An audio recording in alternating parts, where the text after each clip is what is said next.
MPSC paper फुटी प्रकरणातील आरोपी सुनील गाढवे रोहित पवारांचा राईट हँड भाजपच्या नवनाथ बन यांचा आरोप, तर रोहित पवारांनी खुलासा करण्याचीही केली मागणी।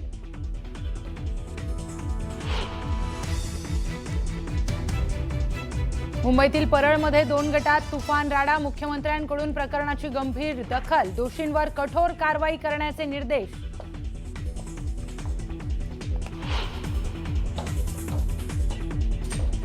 खासदार सुप्रिया सुळेंकडे ओबीसी प्रमाणपत्र, विजय वडेट्टीवारांचं वक्तव्य, तर जेवढे मोठे नेते त्यांच्याकडे प्रमाणपत्र असल्याचाही केला दावा, राजकीय वर्तुळात खळबळ।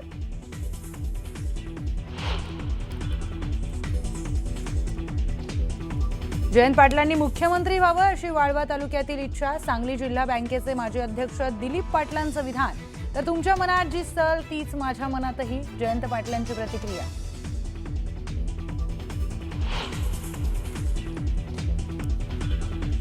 मुंबईतील कांदिवलीमध्ये प्रकाश सुर्वेंनी आयोजित केलेल्या कार्यक्रमात भोजपुरी गाण्यांवर ठेका, माय मराठी संवाद मराठी कार्यक्रमात भोजपुरी गाण्यावर थिरकल्यानं नव्या वादाला तोंड।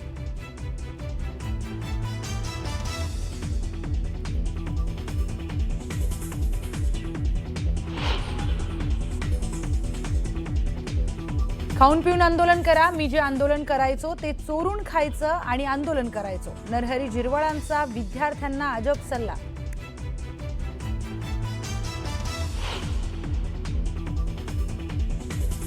पालकमंत्रीपदाचा तिढा सुटला, मात्र रायगडमध्ये राजकीय धुसफूस कायम, महेंद्र दळवींच्या अकलेची कीव वाटते, अनिकेत तटकरेंचा हल्लाबोल, तर तटकरे कुटुंबाने राजकीय परिभाषा करू नये, महेंद्र दळवींचं प्रत्युत्तर।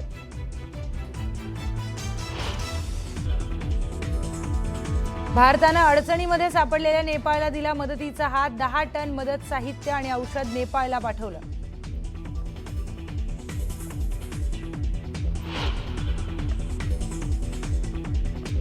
कानपुरात शिकाऊ विमानाचा भीषण अपघात, अपघातामध्ये 2 वैमानिकांचा मृत्यू।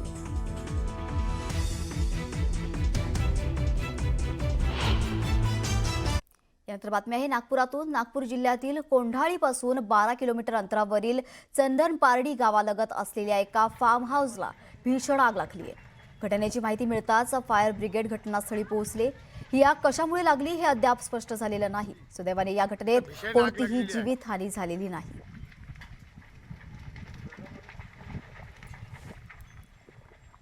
यानंतर बातमी आहे परभणीतून। परभणीत यावर्षी झालेल्या अत्यल्प पावसामुळे बहुतांश प्रकल्प अद्यापही अर्धवट अवस्थेत भरलेले आहेत, तर काही प्रकल्पात कमी जिवंत साठा शिल्लक राहिलेला आहे आणि त्यामुळे परभणीकरांची मोठ्या पावसाची प्रतीक्षा कायम आहे। आगामी काही दिवसांमध्ये मोठा पाऊस नाही झाला तर उन्हाळ्यामध्ये तीव्र दुष्काळाचा सामना करावा लागणार आहे।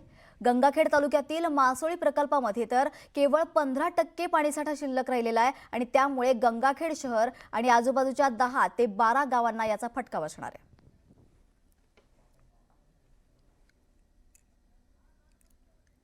पावसाळ्याच्या मध्यातच परभणी जिल्ह्यावर दुष्काळाच्या झळा अधिक तीव्र होऊ लागल्या आहेत आणि त्याला कारण म्हणजे परभणी जिल्ह्यामध्ये यावर्षी झालेला अत्यल्प पाऊस। जिल्ह्यातील बहुतेक सर्वच प्रकल्पांची परिस्थिती अत्यंत बिकट बनली आहे। अनेक प्रकल्प हे जोत्याखाली गेलेले आहेत, तर काही प्रकल्पांमध्ये बऱ्यापैकी पाणीसाठा आहे, परंतु एकूण सारासार विचार केला तर अनेक प्रकल्पांमध्ये जिवंत साठा देखील कमी हो झालाय। मी सध्या उभा आहे मासोळीत या प्रकल्पाच्या बाजूला। या प्रकल्पाची एकूण जर क्षमता पाहिली तर ती 34.81 दशलक्ष घनमीटर आहे, परंतु आज घडीला केवळ 4.79 दशलक्ष घनमीटर पाणीसाठा या प्रकल्पामध्ये उपलब्ध आहे आणि त्यामुळे एकूण क्षमतेच्या 15% पाणी साठ्यावर पुढील वर्षभर गुजराण करावे लागणार आहे। गंगाखेड शहर असेल किंवा आजूबाजूच्या परिसरातील 13 ते 14 गावे असतील, या सर्व गावांना याच ठिकाणाहून पाणी पुरवठा होतो आणि त्यामुळे आगामी काळ हा कडक दुष्काळाचा येतो की काय असा प्रश्न पडला आहे। येणाऱ्या काही दिवसात मोठा पाऊस नाही झाला तर पिण्याच्या पाण्याचं देखील संकट मोठं भीषण होणार असल्याचं स्पष्ट दिसतंय। विशाल माने, न्यूज 18 मराठी, गंगाखेड, परभणी। दरम्यान अर्धा पावसाळा संपत आला तरी आष्टी तालुक्यात काय समाधानकारक पाऊस झाला नसल्याने दुष्काळजन्य परिस्थिती गंभीर बनलेली आहे। शेतातील पिके करपून गेली असून आता शेतकऱ्यांसमोर जनावरांचा चाराचा मोठा प्रश्न उभा ठाकला आहे। 2-4 दिवस पुरेल इतकाच चारा शिल्लक असल्याचं सांगण्यात येत आहे। त्यानंतर जनावरांना काय खायला घालायचं असा प्रश्न आष्टी तालुक्यातील महिला शेतकरी विमल शेळके यांनी उपस्थित केला। आपल्या मुक्या जनावरांकडे पाहून विमल शेळके यांच्या डोळ्यात अश्रू आले। पाऊस नाही, पिके नाहीत आणि जनावरांचा चारा देखील नाही, अशा परिस्थितीत सरकारने तातडीने मदत करावी अशी मागणी त्यांनी केली आहे। शासनाला म्हणा काहीतरी आम्हाला दे, आमच्या गुराची चाऱ्याची सोय करा म्हणा, उली तिली तुम्हाला तरी किव द्या, येऊन द्या, आमची नाही आली तरी आमच्या जनावराची तरी येऊ द्या। आम्ही कसं बी खातून पण आमचे जनावर काय खातीन बरं? जनावराला बघून पोटात नुसती आग पडायला लागली, आग हेवडाले हत्ती हेवडाले जनावर पण त्यांना खायला नाही, बसलेत नुसते माना टाकू टाकू। पाणी नाही, मोजकच पाणी मोजकाच चारा म्हणल्यावर दूध तरी कुठून निघते ना, आम्ही तरी कुठून आणायचंय? भेटलं तर आणू, नाही तर नाही भेटल्यावर आम्ही काय करावं? आम्हाला चालाय याय ना का कुठं वज घेऊन मुठभर चालाय, मोकळं चालाय याय नाही आम्हाला। पुढच्या बातमीकडे, सप्टेंबर महिन्यात येणारा गणेशोत्सव काळातील संपूर्ण महिन्याच्या विठ्ठलाच्या तुळशी पूजेचं बुकिंग नुकतेच ऑनलाईन पद्धतीने सुरू करण्यात आलेलं आहे। यामध्ये 1400 विठ्ठलाच्या तुळशी पूजा या भाविकांसाठी ऑनलाईन पद्धतीने बुकिंग करण्यासाठी उपलब्ध करून देण्यात आल्या होत्या। यामध्ये पूजेचे बुकिंग विठ्ठल रुक्मिणी मंदिराच्या अधिकृत संकेतस्थळावर सुरू होताच काही तासात 550 पूजांचे बुकिंग झालं आहे। यामधून श्री विठ्ठल रुक्मिणी मंदिर समितीस 10,73,100 रुपयांचे दान प्राप्त झाले। अद्यापही विठ्ठलाच्या 900 पूजा बुकिंग भाविकांसाठी उपलब्ध आहेत। तुळशी पूजेमध्ये 2,100 रुपये देणगी शुल्कात 5 भाविकांना पूजा करून थेट दर्शन दिले जाते।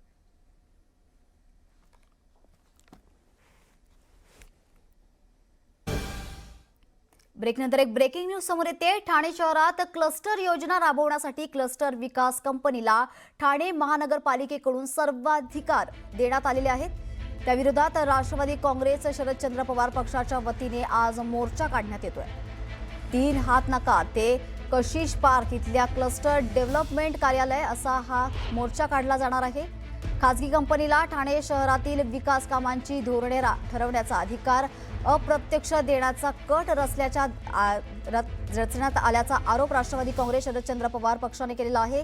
क्लस्टर डेव्हलपमेंट बाबत कोणताही निर्णय घेण्याचे अधिकार कंपनीला देण्यात येणार असून त्यामुळेच महासभेचे अधिकार संपुष्टात येऊन सर्वच लोकप्रतिनिधींचे अवमूल्यन होणार असल्याचा देखील आरोप राष्ट्रवादी शरदचंद्र पवार या पक्षाने केलेला आहे। याबद्दल अधिकची माहिती देण्यासाठी आपल्यासोबत अजित मांढरे आपले प्रतिनिधी जोडले गेलेले आहेत। अजित, काय अधिकची अपडेट याबद्दल?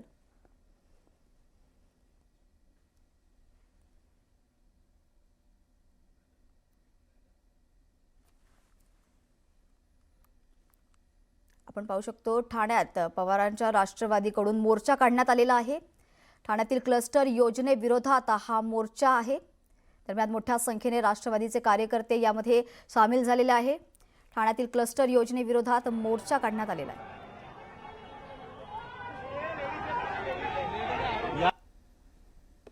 ठाण्यातल्या विविध भागातील जे कार्यकर्ते पदाधिकारी विशेष करून जे क्लस्टर बाधित आहेत ते देखील या मोर्चामध्ये सामील झालेले आहेत।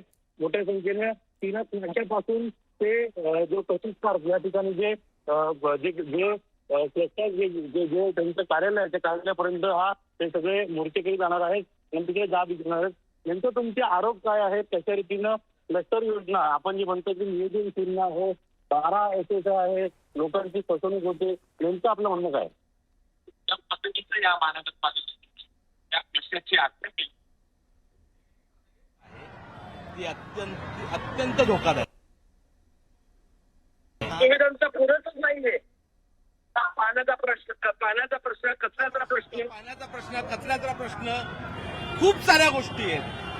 ड्रेनेज नीट करू शकत नाही आणि 1200 FSI देऊन ठाणे महानगरपालिका 20% लोक आता जेवढे असतील म्हणजे त्या क्लस्टरमध्ये 20%च लोकांसाठी एक कंपनी आहे, या कंपनीला स्वतंत्र अधिकार दिले जाणार आहेत। सगळे त्यांनी ठरवायचं कुठली इमारत क्लस्टरमध्ये जाईल, कुठली राहील। तेच सांगतोय, त्या कंपनीला जे अधिकार दिले त्या अधिकारातून 80% फायदा त्या कंपनीला होईल असं केलेलं आहे। जवळजवळ 3,900 स्क्वेअर फीट, 3,900 एकरमध्ये हा प्रोजेक्ट होणार आहे। 3,900 एकरमध्ये जी लोकसंख्या ठाण्यातली 20% ती 80 पटींनी वाढणार आहे. हा सगळा आणि सगळा क्लस्टरचा फायदा बऱ्याच ठिकाणी क्लस्टरमध्ये लोक जात आहेत. त्यांचं म्हणणं आहे की क्लस्टर योजना होते. स्वतः उपमुख्यमंत्री एकनाथ शिंदे याबाबत बोलतायत की क्लस्टर योजना लोकांना आवडते. काही इमारती देखील तयार झालेल्या आहेत. मग आम्हाला